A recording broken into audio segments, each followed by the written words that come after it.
guys, welcome back to the SBY vlog. நம்ம இன்னைக்கு என்ன பார்க்க போறோம்னா டீ கடை கஜடா.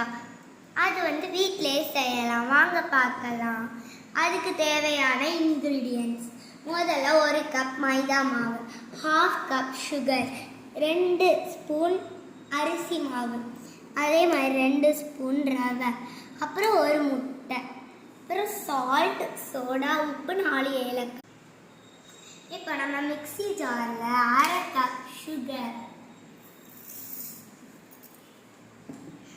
அப்புறம் 4 ஏலக்காய், அப்புறம் சால்ட்டு, சோடா, உப்பு எல்லாத்தையும் போட்டுக்கலாம். இதை போய் பவுடர் பண்ணிட்டு வந்துருக்கலாம். நம்ம பவுடர் பண்ணிட்டு வந்தாச்சு. அப்போ அதோட ஏலக்காய் ஸ்மெல்லு செம்மையாக இருக்குது. அது கூட நம்ம கொஞ்சோண்டு 1 முட்டையை ஆட் பண்ணிக்கலாம்.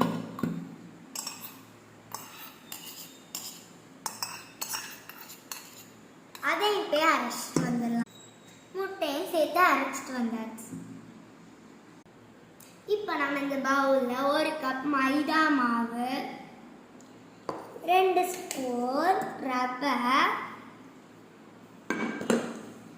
ரைஸ் ஃப்ளவர் 2 ஸ்பூன், நம்ம முதல் அரைச்சிட்டு வந்ததை இது கூட மிக்ஸ் பண்ணிக்கலாம்.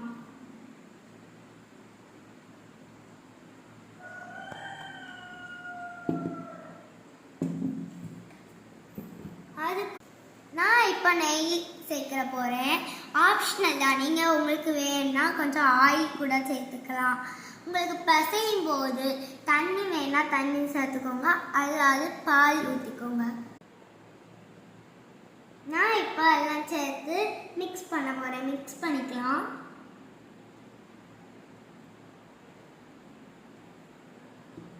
இப்போ நம்ம இதை பசைஞ்சு கொண்டு வந்தாச்சு. இது ரொம்ப ஹார்டாக இருக்காமல் கொஞ்சம் சாஃப்டாக இருக்கணும்.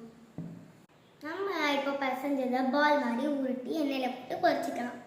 எண்ணெய் சூடாகிடுச்சு. நான் இந்த அளவுக்கு பால் உருட்டியிருக்கேன். உங்களுக்கு வேண்டிய அளவுக்கு பால் உருட்டிக்கோங்க. ஆனால் இந்த பால் எண்ணெய் முங்குற அளவுக்கு இந்த பால் இருக்கணும்.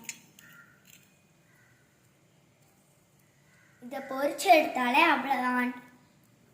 இந்த பால் நல்லா சாஃப்டாக இருக்குது. இதை நம்ம பொரிச்சு எடுத்துக்கலாம். மீடியம் ஃப்ளேமில் வச்சு பொரிச்சு எடுத்துக்காங்க. இது வெந்துருச்சு. இது எவ்வளோ அழகாக கீறி வந்திருக்கு. இதை நம்ம எல்லாத்தையுமே கடை கச்சடா ரெடி. இவ்வளோ சாஃப்டாக இருக்கு.